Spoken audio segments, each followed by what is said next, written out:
In 1943, McCulloch and Pitts proposed one of the earliest computational models of a biological neuron, a model that ultimately laid the foundation for modern deep learning. Although their design was quite simple, its impact was profound and continues to influence how we build neural networks today. In the model shown here, the round bubble represents an artificial neuron.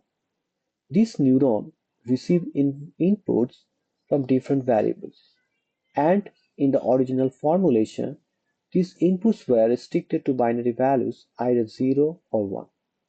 The function f is responsible for combining these inputs, essentially adding them together.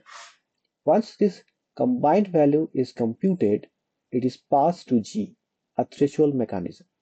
The role of this threshold is to decide whether the neuron should activate or remain inactive. If the value from f exceeds a predefined threshold, the neuron fires, otherwise it does not.